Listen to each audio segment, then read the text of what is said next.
Kawal dulu sampai rumah dah nih. ZX25R.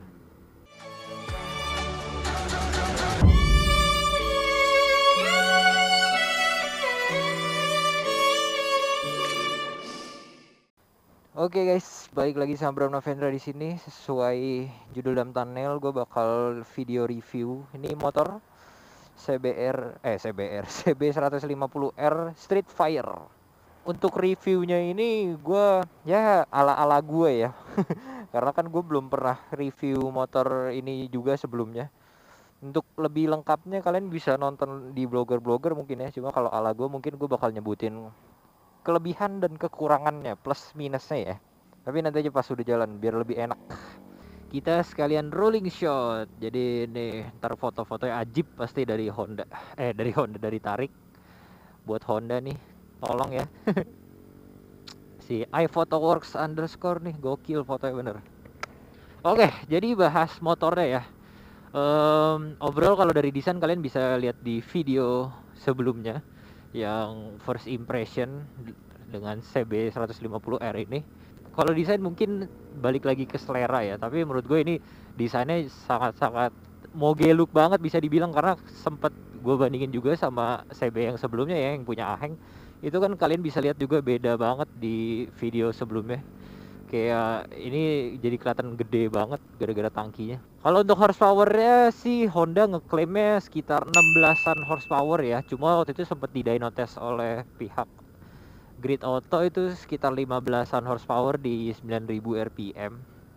Dan kalau untuk torsinya itu 13,8 Nm di 7000 rpm. Jadi sebenarnya kalau untuk power cukup lah untuk dalam kota, tapi ya itu karena maksimalnya di 7000 torsinya ya, apalagi ini kan motor naked pasti mentinginnya torsi kan, karena mentoknya di 7000 jadi kalau masih di bawah 7000 tuh masih narik oke lah, cuma kalau udah di atas 7000 tuh udah ya ampas-ampasnya.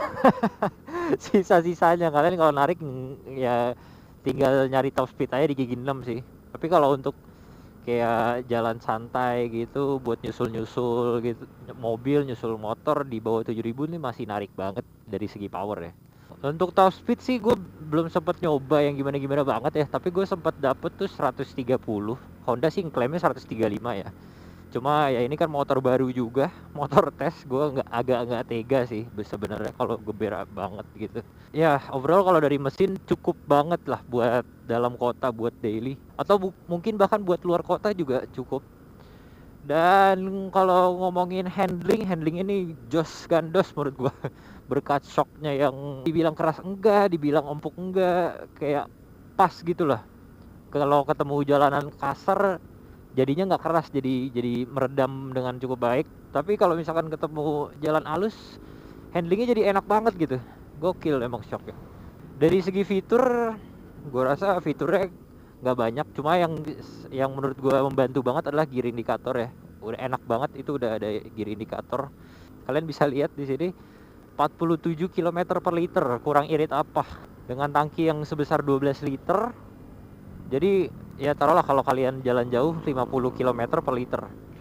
Jadi 12 kali 50, 600 km Jakarta Jogja itu.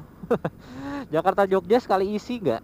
Honda emang terkenal irit banget sih. Oh ya tadi ngomongin handling juga, kalau soal pengereman gue rasa juga cukup buat dalam kota, meskipun saran dari gue sih kalau misalkan kalau dari high speed ya kayak 100 km gitu, tetap harus downshift biar ada engine brake-nya sih. Oke, ya overall sebenarnya kalau untuk motornya itu aja sih ya yang perlu dibahas. Nggak perlu membahas banyak. Sekarang kita masuk ke kelebihan dan kekurangan aja ya. Mungkin kelebihannya dulu ya.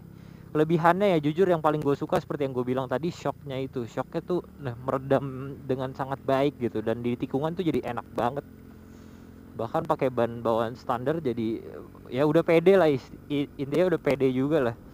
Bener-bener yang salah satu yang gue suka nih shocknya. Oke, jadi pertama dari shock gue suka. Kedua itu desain sih selera ya, balik lagi ke selera. Cuma gue suka karena ini kayak bener-bener moge look dan warna-warna ini. Jujur kemarin gue ketemu Mas Erga bilang ini bukan gunmetal, gue lupa namanya apa, mungkin antara bronze atau copper ya, atau ya pokoknya ada aksen-aksen warna gini tuh jos gandos sekali gitu.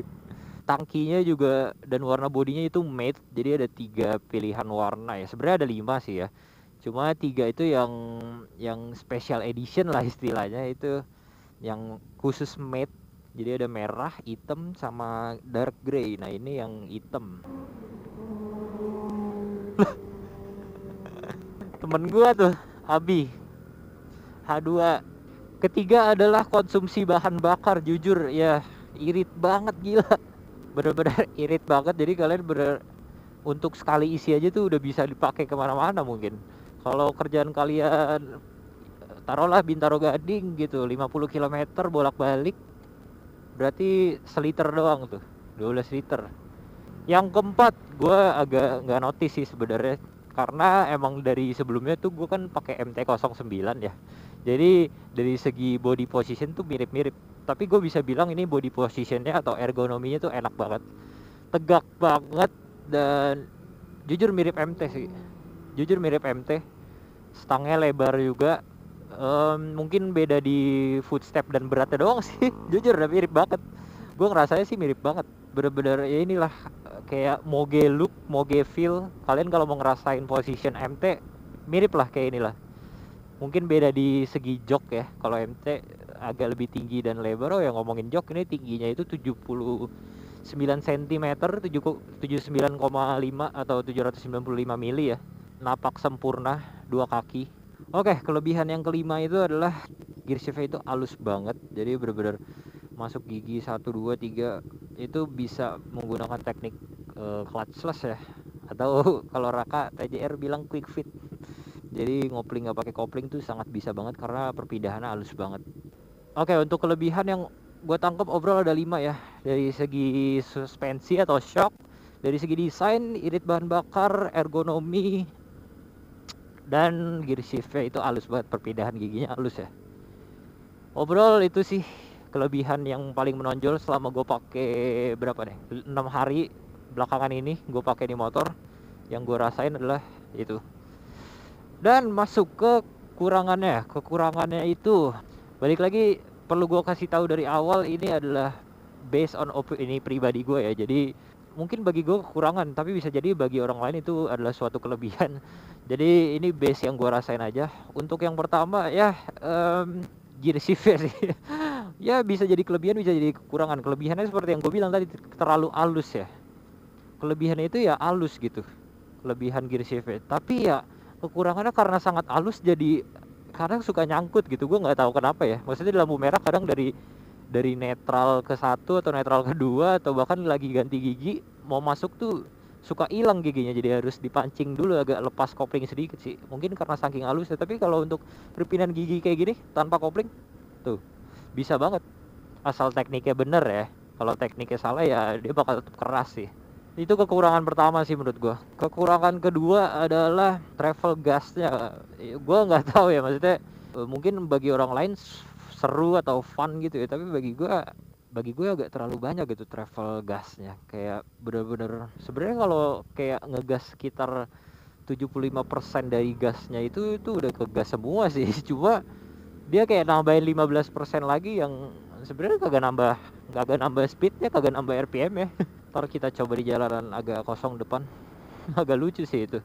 Nih kita coba ya. Nih, sebenarnya sih gini udah gaspol nih, tapi masih ada tuh.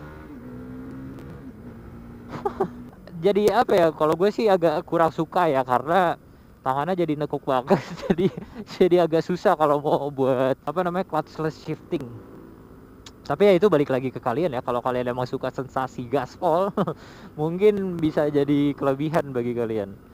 Itu kedua. Yang ketiga adalah mungkin ini bisa buat upgrade atau updatean ke depannya ya, safety feature sih. Kalau misalkan ya, karena gue sebelumnya pakai MT-09 dan itu kalau masuk gigi standarnya turun mesin mati ya mungkin, dan di motor ini tuh enggak gitu. Jadi kalau misalkan kalian masuk gigi standarnya turun tuh bisa. Mungkin harus ditambahin 1 sensor sih buat safety aja sih. Jujur agak sulit sih menemukan kekurangan motornya, itu pun kekurangannya based on ya gue pribadi aja gitu yang gue rasain deh. Jadi ya itulah, gue bisa menemukan 5 kelebihannya dari keseluruhan dan 3 kekurangannya, itu udah berarti motornya udah cukup bagus loh. Sisanya paling fitur keamanan sih mungkin ya, seperti yang gue bilang standar tadi, kill switch mungkin, ABS, tapi udah pasti kalau misalkan naikin fitur-fitur keamanan otomatis harganya naik sih. Ya, ngomongin harga, motor ini dihargai seharga 30,7 juta. 30.700.000 ya. Untuk yang special edition yang warna matte begini. Terus ada yang warna glossy-nya gitu ya. Itu beda sejuta, 29.700.000. Dan gue suka sih warnanya bagus banget dengan aksen-aksen begini. Seperti gue bilang desainnya gue suka. So overall seperti itulah ya. Jadi dengan harga 30,7 juta atau 30.700.000 itu sangat amat worth it ngambil motor dengan desain dan handling dan ya power mungkin masih bisa dibandingin sama yang lain lah ya. Tapi untuk dalam kota gue bisa bilang ini cukup banget lah. Udah cukup kepakai semua. Terlebih irit pula. Bagi kalian yang berminat CB 150R Street Fire silakan langsung ya. Honda boleh kali. Jadi sekianlah review singkat dari gua ya. Obrol seperti itu. Mungkin kalau kalian ada yang mau nambahin silakan komen di kolom komentar ya. Kelebihan dan kekurangannya dan mungkin kesan pesan bagi yang udah pernah pakai CB 150. Oh ya, satu lagi kekurangan mungkin yang bisa gue nemu.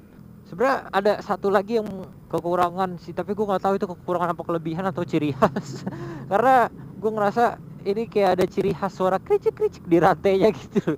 Kayak ada kricik-kricik. Apakah pemilik CB tuh? Kayak pemilik CB sebelumnya ngerasain juga nggak sih? Bagi gue sih nggak jadi kekurangan ya, karena nggak terlalu yang gimana-gimana banget, nggak terlalu mengganggu. Cuma lucu aja sih suaranya kayak ciri khas gitu. Malah menurut gue mengingatkan zaman gue dulu waktu pakai Supra X. Dulu gue maksudnya waktu gue kecil ya, gue sempet kan dulu gue diboncengin pakai Supra X, jadi kayak suaranya keinget lagi gitu, suara khas kricik-kricik Honda. Tapi obrol ya seperti itulah, motor yang sangat amat gokil menurut gue. Mantap Honda. Lagi-lagi semoga video ini bisa memberikan kalian gambaran ya gimana kalau misalkan punya CB 150R. Overall itu aja yang bisa gue sampaikan. Jadi jangan lupa like, comment, share, dan subscribe. Sampai ketemu di video-video selanjutnya ya. Thank you yang udah nonton. Bye.